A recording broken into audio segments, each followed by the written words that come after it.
The Ringer NBA show today is brought to you by Navy Federal. Navy Federal has a mission to put members first by making their financial goals the priority. Receive a lifetime of membership benefits to help you and your family accomplish your life's mission, like a full suite of financial products designed to fit your needs, 24/7 live support, and access to over 300 branches on or near military bases.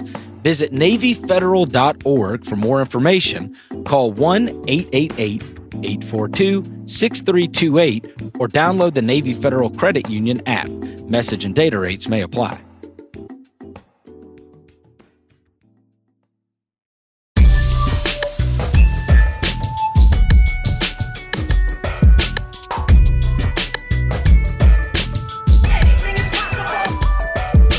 Welcome to the Ringer NBA show. I'm Chris Vernon, and joining me as he does every Tuesday from TheRinger.com is Kevin O'Connor, a.k.a. Kevin O'Bomber, a.k.a. Kevin O'Concert, a.k.a. Kevin O'Conflict, O'Climber, a.k.a. Kevin O'Candyland. Oh, my God. Kevin! Chris, what's going on today? How are you doing? So the Ringer and Bill Simmons petitioned people to come up with a name for our show. I still think we don't have one, right? Am I right on this? It's overwhelming how many recommendations there have been so many good ones, but there's nothing that's really just hit me, Chris. And I'm looking for that. I'm looking for that spark, and it's not there right now. So we'll still be the Ringer NBA show until we can find one. All right, Kevin, we got big news going on in the NBA because one of the best players in the NBA is more than likely on the move. Hopefully, he does not move before this podcast comes out. Jimmy Butler and the Timberwolves appear to be headed for a divorce after one season. The story, as reported by Adrian Wojnarowski and others last night, says that Tibbs is not giving up. He has been trying to convince Jimmy Butler to come back to the team, but then it goes in through this incredible amount of confusion. Seems to be overtaking this whole situation where, you know, you got on one hand, Tibbs knows, or at least there's the line that says Tibbs has the understanding that if he doesn't get Butler back, that the return's not going to be good enough to make the playoffs. Therefore, he will have missed the playoffs 2 of 3 years. There, he's going to lose his job. There, he also reports, Adrian does, that teams have heard from the Timberwolves. Some have heard from Glenn Taylor, the owner. Some have heard from Scott Layden and Tom Thibodeau, with little apparent coordination between the two parties. So you've got this player that appears to be on the move, and yet this situation where the owner and the front office, at least through this reporting, do not appear to be on the same page on this at all.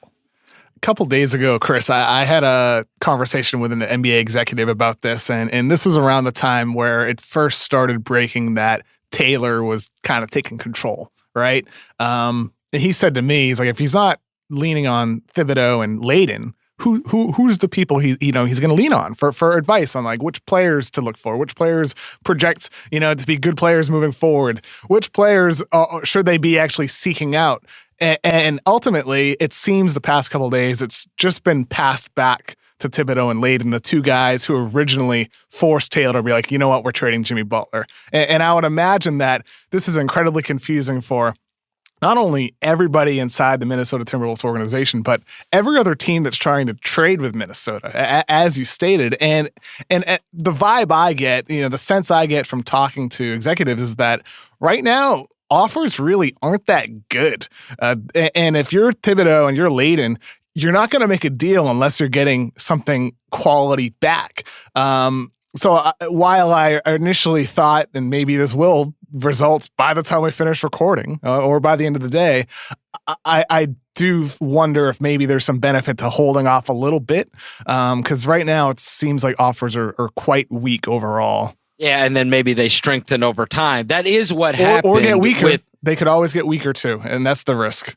Well, here's what I'd say. They did get strong. The last instance we have of this where a player wanted out, the Spurs did bide their time, and the offers did get better. we thought that they had lost a tremendous amount of leverage because that divorce was happening. And so it was like, all right, well, what kind of leverage do you have? Because he's even talking about not even playing for you anymore. And then it like kind of, it kind of died down after a little while. And then they ended up, I think, by most people's account, they got good return for Kawhi.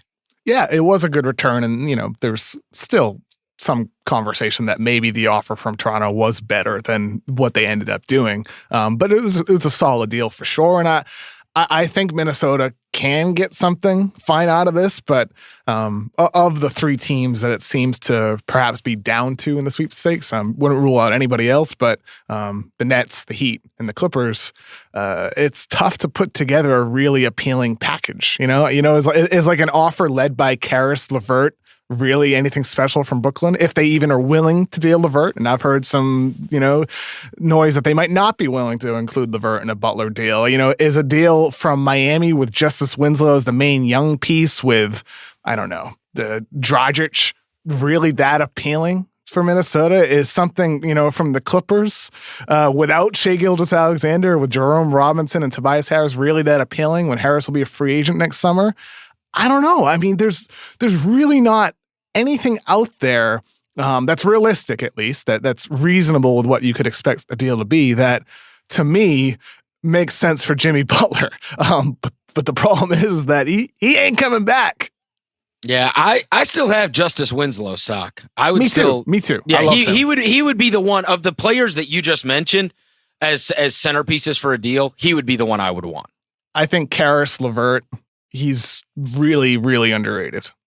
LeVert's the guy I would want if I'm Minnesota, of the guys we've mentioned, for what it's worth. Like, obviously you can do better, but we always talk about how you need to let this stuff play out in order to decide.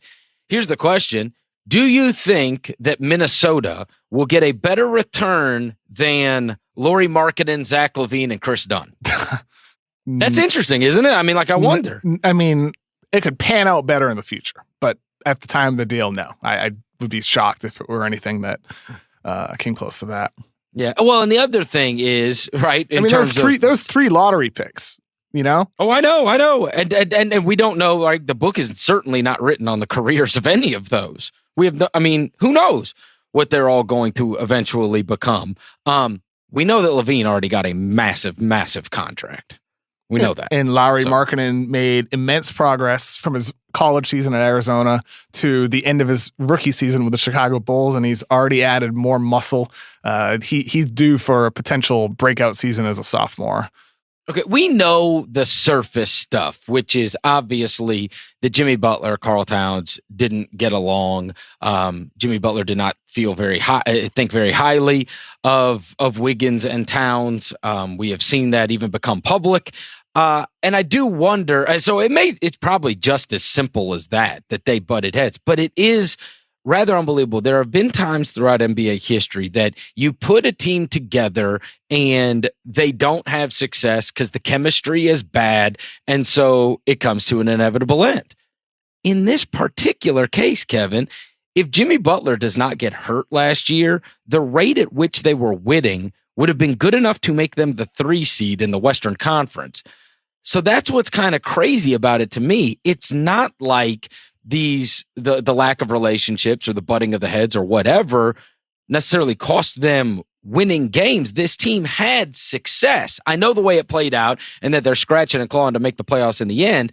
But if we talk about when they were all playing as a unit and playing together, I mean, they were a home court advantage team, for God's sakes, in the Western Conference. That's what makes it a little perplexing that this went so incredibly awry, right? Yeah, and it's also the reason why Thibodeau doesn't want to deal Jimmy Butler, because they were damn good last season when all those guys were on the floor and healthy. And like even yesterday, there was the report that Thibodeau and Jimmy Butler met again, with Tibbs trying to win him back and bring him back. Kind of a last-ditch effort. Can you blame him? Right? Can you really blame Thibodeau for when there's, average or poor deals on the table and you could be trading a guy who was in my opinion, at one point last season, an MVP candidate with the amount of things he was doing for the Timberwolves. He was fantastic around late January into February. He was unbelievable. You can't blame Tibbs for doing that. There's just not a lot that's good out there, and they were really good last year. It's an impossible position for him as a coach, as a GM, and for the franchise. Well, I'm a massive Jimmy Butler fan. He's one of the very few best two-way players in the entire NBA. And to wit, they were 13 points better with him on the court than off the court last year during the regular season. And in their one playoff series, they were 25 points better with him on the court versus off the court. Meanwhile, we know that Towns, obviously, it didn't go the same way for him. Blame whoever you want. They were a minus 15 when he was on the court during the playoffs and a +2 when he was off it. So, that's a 17-point difference. Butler was a massive difference both in the regular season and in the playoffs for them. Now, here's the one interesting thing, and if we go back to the Kawhi stuff, the problem is, from reading all these stories, it appears to me as if Minnesota is resigned to moving him, they've got to also make up for a mistake. That is something the Spurs did not have to do in their deal, which is the attachment of Gorgui Dieng to get off of that. Because as it stands right now, so now all of a sudden your offers are simply not going to be as good if you're trying to move off of that deal. Because as it stands right now, you'd look up and in a couple of years, you got like $90 million put into Towns, Wiggins, and Deng. That's outrageous. Outrageous. And so they've got to get off Gorgui Dieng in the meantime. And obviously, in retrospect, that contract is very bad. He's got 3 years and $48 million left on that thing. And so you kind of anchor down the Butler in terms of value if that is a stated goal, if they feel like they need to get off Dieng if they're moving off of Butler, right? Yeah, I like Gorgui Dieng. I like him a lot as like a backup big man, but I don't like him for $15 million going up to 17.2. Jeez, what a deal, huh? I know. Oh my goodness. And that's why Sacramento appears to be stepping in as that third team. They have $10 or $11 million in cap space that makes it easier for them to absorb a deal. Like, for example, let's say it's a three-way deal between the Wolves and the Nets and the Kings. The Kings can absorb Dieng's deal by only giving up Kostas Koufos. It's not hard for them to absorb the salary. The question is what is the team, the Nets or the Heat or the Clippers, willing to give up for it? And that's where I'm extremely interested in Brooklyn here because they're one of the teams that Jimmy Butler had on his list that he'd be willing to re-sign with, so they could feel more confident that he would actually stick around long term. B, they have 2 first-round picks in 2019 and all of their future picks. Unlike the Heat, they don't have their 2021 pick, so they're one short in the future, and the Clippers can't deal a first until 2022. So Brooklyn, to me, at least as of recording this morning on Tuesday, is the most interesting team as a potential destination for Jimmy Butler because of those factors and the fact that they have a combination of younger-ish impactful players and movable expiring contracts to send to Minnesota. They can put together a nice package. Yeah, and with the Kings, not only do they have that cap space, they've got 3 contracts. You mentioned Kostas Koufos. It's also Iman Shumpert and Zebo. Yep. Both have $11 to $12 million Even deals. Ben McLemore, $5.5 million. Yeah, and they want to get they just want to get future assets to be involved in this. They're willing to take on the money. They want to get future assets in order to get involved in this. And it appears as if Minnesota's going to need them to get involved in this in order to make it happen. Yeah, it depends on the deal, of course. If you're Brooklyn or Miami or anybody else, any of the teams that want Jimmy Butler, you don't want Gorgui Dieng on your roster. Whereas Sacramento, they don't have a 2019 first-round pick. That's going to the Celtics if it's between 2 to 30, and it's going to the Sixers if it's the number 1 pick. So the Kings aren't going to have their 2019 first-round pick. The Nets could give up one of them. They have their own first-round pick. They have a top 12 protected first from the Nuggets. They could give up one of those and whatever else to make it worthwhile for the Kings to take on Dieng. And you know what? For Sacramento, it makes sense. For Brooklyn, I think it makes sense. You get a top player in Jimmy Butler. From Miami, it makes sense too because you don't have any cap space moving forward. If I'm Miami, I'm one team that would think about taking on Jang. The problem is on the other end, if you're Minnesota, you're going to have to take back some salary that doesn't expire this following summer. It's tough to find a good deal, man, from Minnesota. It's really tough. Like when you're playing around with the trade machine, I don't know if you've wasted an hour like I did last night, Chris, but it's tough to find a good deal that's realistic. Well, and the other thing, if you are Brooklyn or Minnesota, if you're going to be giving up assets, then you want to have the confidence that you'd be able to re-sign the guy because you are whittling down a lot of teams if the message gets out there from Jimmy Butler and his camp, like, hey, you can trade for us, but we ain't re-signing there. I mean, that is the leverage that they have. That is part of it. Yeah, I mean, Miami and Brooklyn, they could re-sign the guy.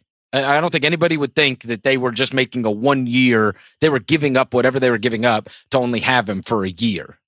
Well, keep in mind two things. Brooklyn was on the list alongside the Knicks and the Clippers, and there's probably a couple other teams he'd be willing to re-sign with.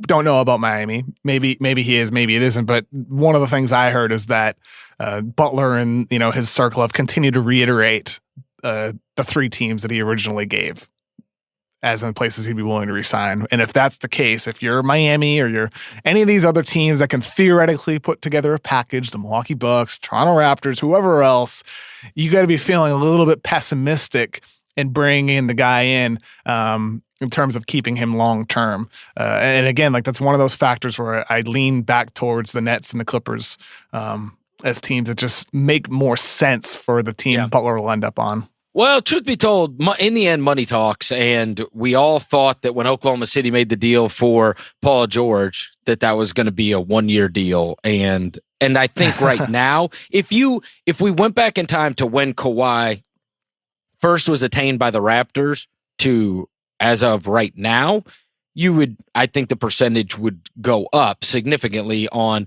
what are the chances Kawhi stays there.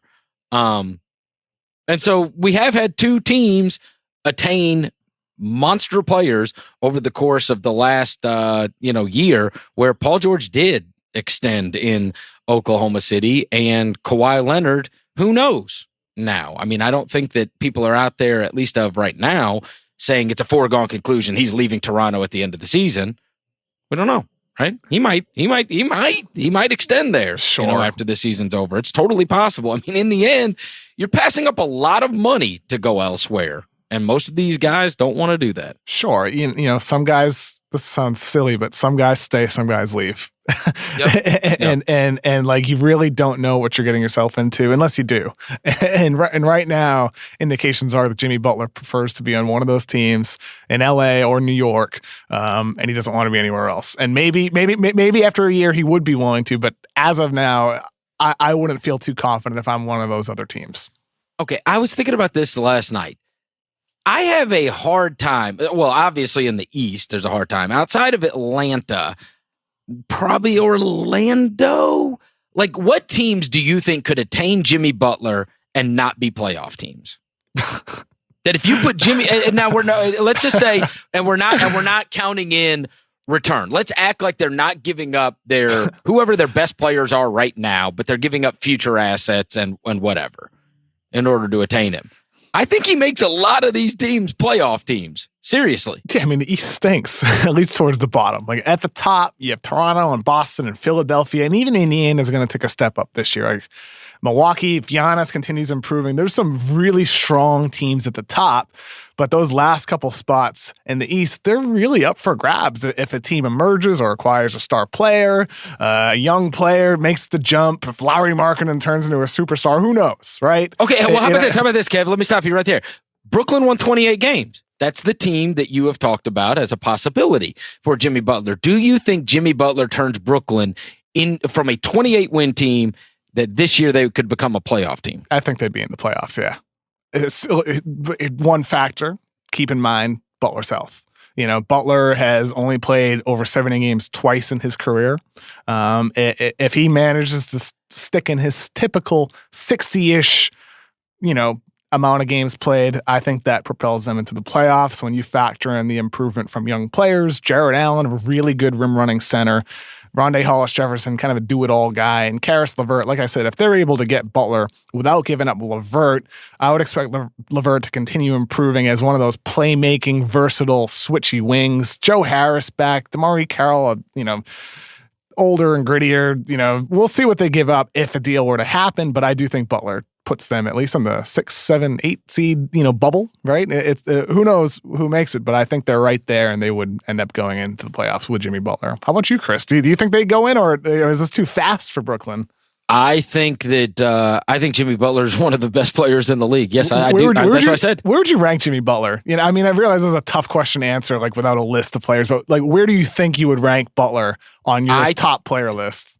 Well, he's made the All NBA team twice.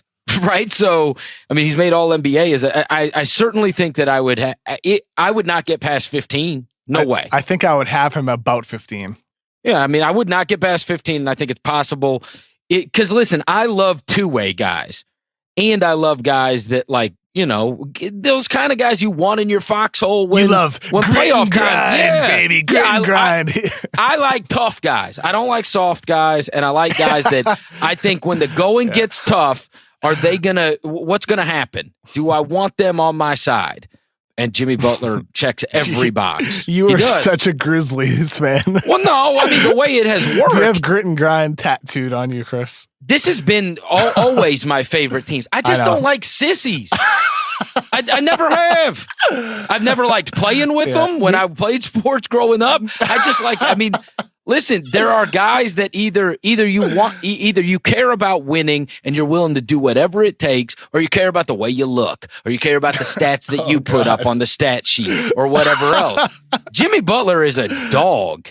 And so it just so happens I had the great fortune of having Zebo and Tony Allen as guys to root for, but that's always been the case with me. I've always liked those kind of guys.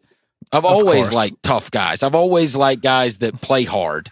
And Jimmy Butler plays hard. He goes hard on both ends. He's got a lot of pride. Who doesn't like guys that dive on the floor and hustle on defense and make clutch? No, what are you talking about? I love playing. What are you talking about? I love players like that. Oh, who doesn't love players like that? But what I was getting to is this. This is my point, Chris. Butler is for sure, when healthy, a top 10 player. We saw, like we talked about earlier, he was an MVP candidate at one point last season. He was unbelievable, do-it-all guy, playmaker, got better shooting off the catch. He rebounds, he passes, defends multiple positions. He does literally everything. But health is a factor. It's a factor. Like I said earlier, he's only played over 70 games twice in his career. He's had a lot of lower body injuries over his career. He just turned 29 years old, so that means he'll be 30 when he, as he hopes, signs a 5-year max contract worth $190 million next summer. And if you're the team taking him on, that needs to factor into the equation just as much as his sheer immense elite talent does. Because you're not paying for his pass production. You're not paying for Jimmy Butler at 25 years old when he emerges an all-star. You're not paying for Jimmy Butler, who resembled an MVP candidate with Minnesota. You're paying for Jimmy Butler in his 30s. And that needs to factor into what Minnesota gets back in a deal and what you're willing to give up if you're any of the teams that are interested. And that's precisely why this is so difficult, in addition to everything else that we've already talked about, because you don't know what Jimmy Butler is going to be as he ages, with so many miles and so many past injuries already on his resume. Yeah, and you also, right, how long is he one of the top 15 players in the league? You know what I'm saying? How quick does that go? When you sign him by year 2, 3 of that contract, is he still? You're just having a guess, right? Surely he will be, you would imagine through age 33, he can still be an outstanding player in the league. But the tail end of that contract could be bad for sure. And if you're talking about the kind of money you're talking about, that's a lot of money on the books for a guy who's not good enough to be your best player, right? Or somebody that you're counting on every night. Do you think this knocks Minnesota out of, your Western Conference playoff? Yeah. Without question? Hell yeah. Oh, really? No doubt okay. Yeah. I mean, unless... I find that interesting. I thought you I love Karl Towns. Anthony Towns. Oh, I love Towns. I mean, but like Towns is still only 22 years old, and unless Towns suddenly becomes a stud on defense and they start force feeding them the ball, and he's like suddenly jumps into the top 5 player conversation. But even then, like the Pelicans have Anthony Davis and they can barely sneak into the playoffs. Even then, Chris. Yeah, obviously what's happened with Anthony Davis's first 8 years of his career is malpractice. Oh, right. I mean, we've talked about that. Yeah. It's just, it's disappointing, it really is.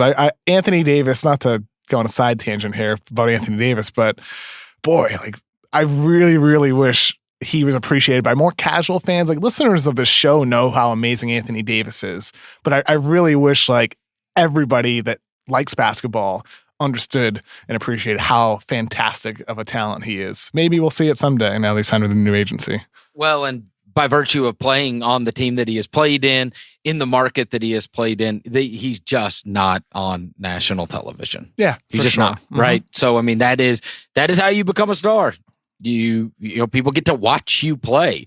And unless you were a League Pass, subscriber, it's been very difficult to watch Anthony Davis for the first 8 years of his career or whatever. What year is this going to be for Davis? Is this going to be 8? It's year 7. Year 7. Yep. Drafted Jeez, number 1 in 2012. Boy, time goes by quickly. It does go by fast. All right, we're going to take a quick break. NBA Media Day was yesterday, and we'll talk about some of the things we gleaned from all of the interviews that everybody did around the league. We'll do that after these words. The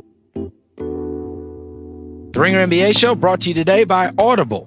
Introducing Audible Originals, a new member benefit. Audible Originals are exclusive audio titles created by celebrated storytellers from worlds as diverse as theater, journalism, literature, and more. Every month, Audible members get 1 credit for any audiobook, plus 2 Audible Originals from a changing selection that you can't get anywhere else. You also get access to audio fitness and health workouts created exclusively for Audible. Audible has the largest selection of audiobooks on the planet, which lets you fill your fall with more stories like Mike Lombardi's new book, Gridiron Genius.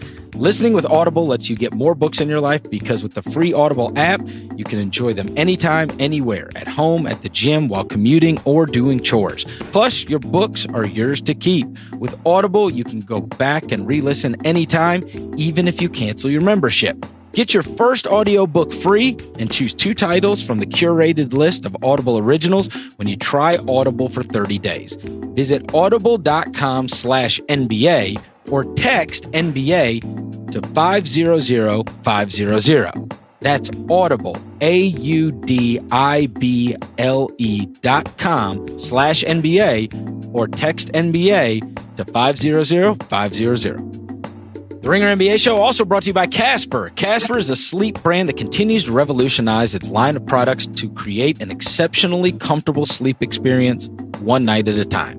With 3 mattress models, the original Casper, the Wave, and the Essential, Casper mattresses are perfectly designed to soothe and cradle your natural geometry.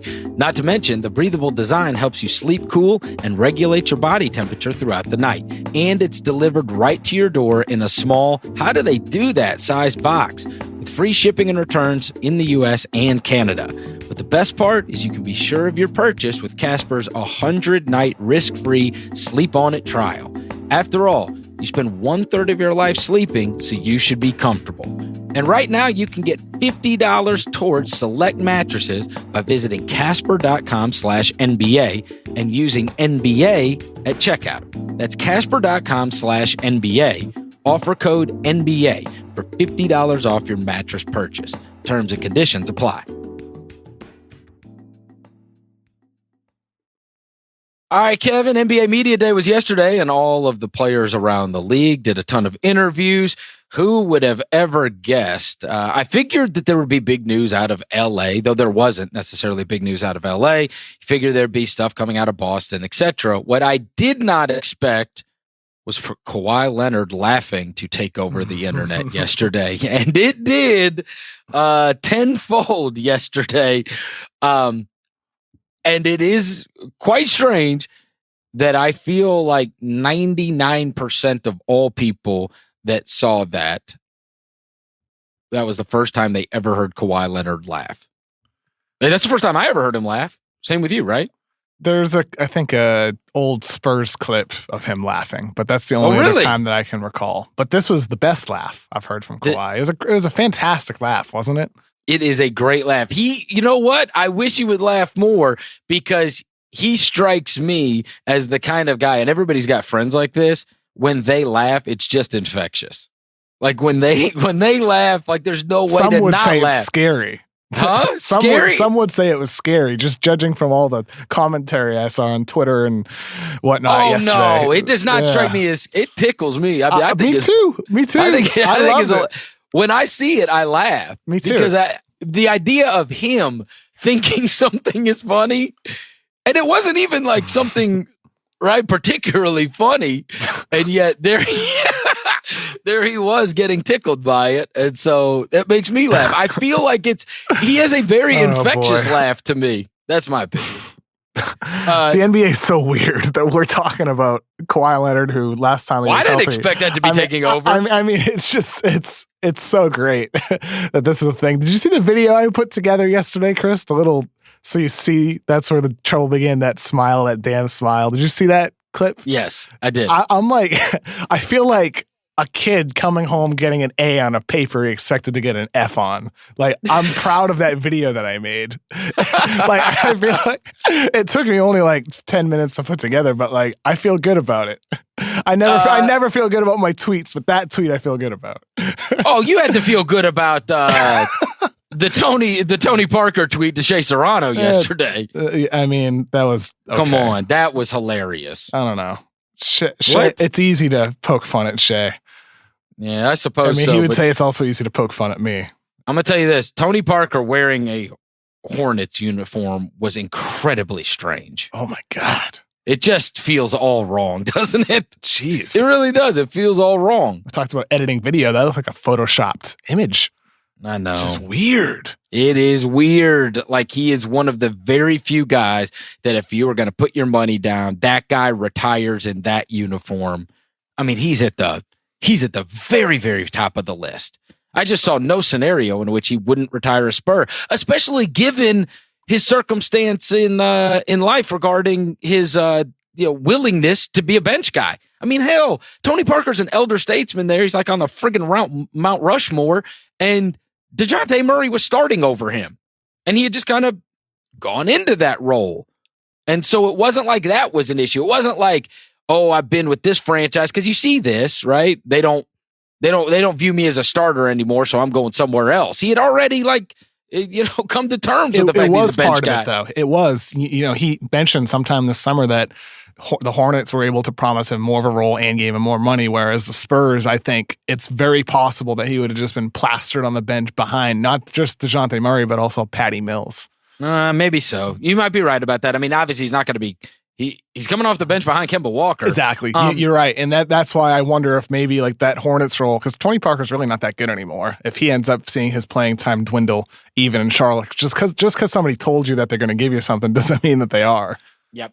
Other news that came out from Media Day yesterday, players always get asked about, especially when they're coming down to the end of their contracts, about staying in those cities. And sometimes they can be very diplomatic and they can say, hey, we're going to let this season play out. I really enjoyed playing here, whatever else. But I thought that there were three guys that I thought really went out of their way to make it clear they wanted to be where they are, which is not, listen, that's not the end all be all. DeMar DeRozan wanted to be a Raptor for life, and he's not a Raptor for life. But Kyrie Irving, Klay Thompson, Kemba Walker, all three of them.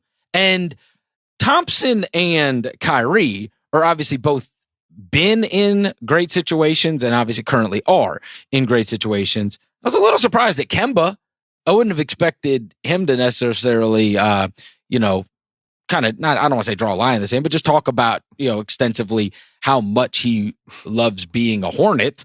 But Kyrie, Klay, Kemba, if we look up a year from now, do you think any of them are possibly wearing a different uniform than what they are right now. You know, we'll see how Kemba feels once Tony Parker steals his starting position on the team, right? Oh, come on.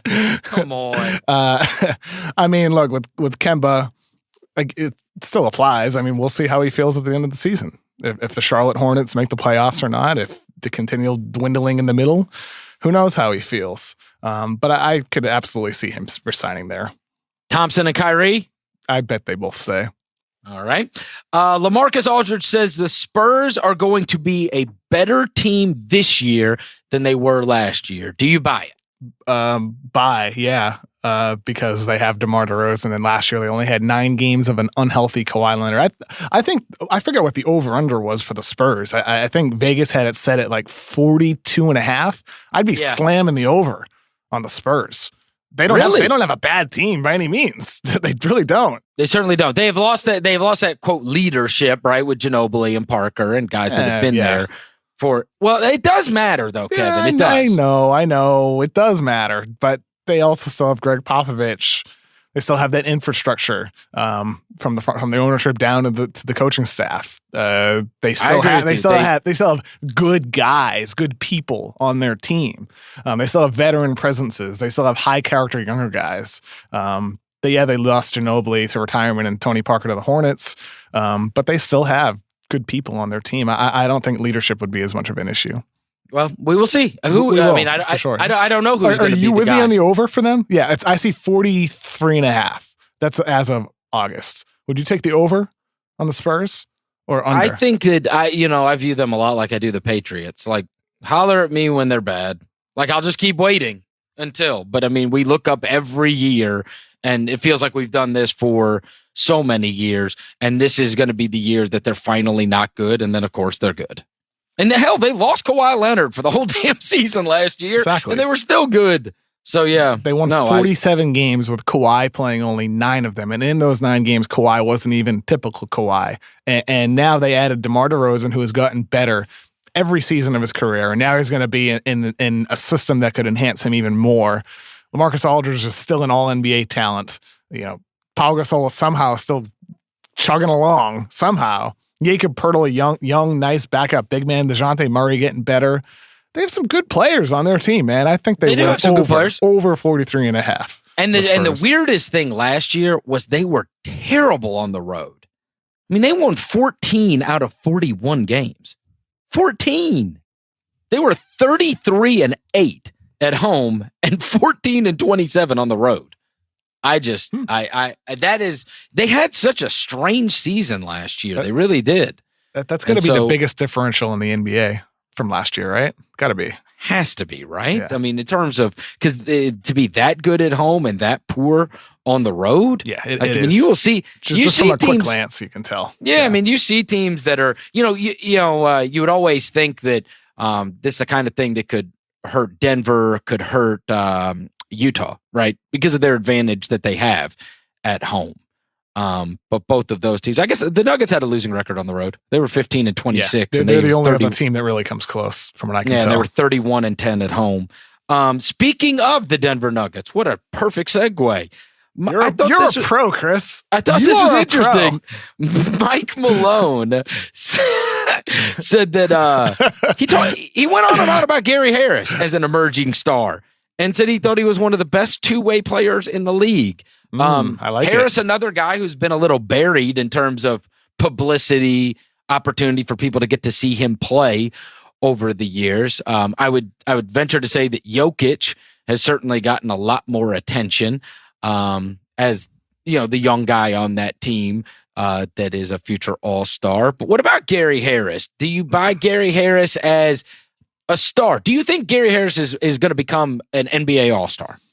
I'm going to flip this back at you like this, Chris. Okay. If today you can only have one of Jamal Murray or Gary Harris, who would you take? This is not even, it's not even a question. I would take Harris. It's not even, really? I don't even blink. Okay. Because I think there's a lot of people listening who are like, Jamal Murray, he's 3 years younger, right? so therefore he probably has more upside, and that could be true. But I think I'd also take Gary Harris as well, and that's because of the two-way ability. He is a really, really good defensive player, and I don't think, the way he's improved as a shooter, I don't think any difference between Murray and Harris is really that significant. Jamal Murray a little bit better of a passer, but it's not like his ball handling enables him to be a true playmaker. I'd take Gary Harris for sure, and I'm with Malone that Harris is probably already one of the better two-way players in the league with the upside to be more. It's easy to overlook when there's so many good players in the league, but Harris is one of those guys that could make one of those surprise leaps. He's made drastic improvements in each of the 4 seasons of his career, and that might not stop. And Harris, to me, is a 100% that's his position guy. What do you mean? He's a 2 guard. That's it. That's what he is.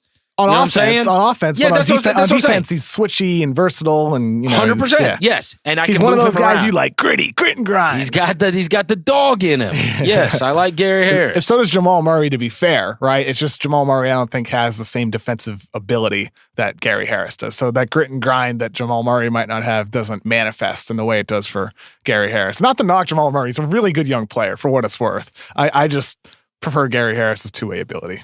I agree with you. The other thing that came out was all these pictures of Lakers Media Day. It becomes real, the meme team. Seeing JaVale McGee and Rajon Rondo and Michael Beasley and Lance Stevenson all together. Yes! And LeBron with them. It. And, dude, how big did Lonzo Ball look? Whoa. We always joke about, he gained X amount of muscle or he gained X amount of weight or whatever. In the best shape of my life, right? Yeah, he really did. dude, Lonzo looked huge.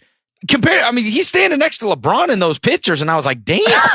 Because, he's a lanky guy. Yeah. Lonzo Ball was. I always viewed him as a little lanky. He looks not lanky at all. And it was interesting to hear him talk about, wanting to be a good teammate for LeBron. And who do you think of all the players on that team? And let's throw out like the goofies, like on the goofies. Let's talk about the disrespect, Chris. Right, come on, these dudes. They got a collection of goofies. What did LeBron call them? The misunderstood. Oh my God. The underrated, the determined mud. Whatever. But he said that because of people like you, Chris, and people like me calling them the meme team. All right. Okay. Lonzo, Kuzma, Ingram. These are the majors and the young guys on that particular team, right? Who do you think LeBron has the most positive impact on of those 3? Ingram, Kuzma, Ball. Oh, and you can even throw Josh Hart in there if you want to, because Josh Hart had a really good season, obviously a great summer league. I'm a Hart fan. I really am. I like Josh Hart. I think he kind of gets thrown out as, I think he's totally valuable. It could be a really good player for any team, for that matter. But what do you think? I know this is probably a cop-out answer, but can I just say all of them? But if I have to Kevin pick one, O'Cop, it's all of them. Ingram can play on or off the ball. Kuzma's going to be enhanced by having a playmaker like LeBron. But ultimately, if I have to pick one, it's Lonzo. And the reason why, Chris, is because I think, and I've long felt this since last summer when we first heard the rumblings about LeBron going to Los Angeles, I think prime Lonzo Ball is the perfect point guard for LeBron James. And the reason why is because Lonzo doesn't need the ball in his hands. He doesn't let it stick. He is such a quick decision maker that I think the partnership between those two is going to be really exciting to watch. They're going to enhance each other's games. All right, I agree with you that Lonzo is going to be helped the most by getting to play with LeBron. Here's the truth. The ideal point guard next to LeBron can shoot, theoretically, but I get what you're saying. And Lonzo, in terms of learning basketball, Lonzo shot like 38% on catch and shoot threes after December 7th last year. And I remember that date in my head because it was the day on the Ringer we dropped an article about is Lonzo Ball's shot broken? And ever since that date, he shot really well on catch and shoot threes. And now he revised his jumper mechanics, Chris. It's going to be interesting. Last thing from Media Day is DeAndre Ayton, who was the number 1 pick in the NBA draft. You may remember, Kevin. Mm-hmm. DeAndre Ayton. Did you hear what he said about Media Day? Do you know what the news regarding DeAndre was? No, I don't. he was on tape yesterday. He was so over media day and turned to one of the media representatives for the Suns and said, "Do I have to do this next year? You have to do this. God. You have to do this every year for your entire career, DeAndre." He said, "Do I have to do this next year?" Are you serious? Yes. No, it's just You a didn't joke. see that? I mean, the reason why I'm reacting the way I am is, I don't know. It's just disappointing. It's like, dude, if you're the face of the franchise, yeah, you have to do this. You have to do this. Yeah. Do I have to do this next year? Yeah. Wait till you tell him he's got to do it his entire career. Media day is usually fun. You know what's interesting is a lot of the veteran guys, right?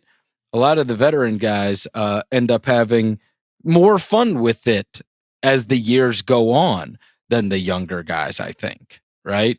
It's another season that they're back in the fold, and it's kind of old hat to them, right? And so maybe show more personality because they're more comfortable in their own skin as an NBA player. Anyway, that was media day yesterday, and by the next time you and I speak, Kevin, Jimmy Butler very well may be on a different team, and we will have preseason games that have already taken place. And obviously, I know for your account and for me, what you hope is that this preseason is injury-free, because there's nothing worse than losing players in the preseason for some of these teams for the upcoming season. And so hopefully get to see some young guys play, see what some of these teams look like playing together in the preseason, so we could glean something. And then more importantly, just have everybody stay uninjured until the season begins in a couple of weeks. What are you going to be writing? Do you know? Yeah, I'm writing something about Gordon Hayward for tomorrow. Gonna wrap that up right after we hang up on this pod. Awesome. And that, I mean, there's other stuff trying to figure out, but that's coming out tomorrow on The Ringer. All right, Kevin, I'll talk to you next week. Do I have to do this next week, Chris? You're under contract. You have to do this next week. Oh, now all your little fans are going to be like, "See, I told you Kevin didn't like him."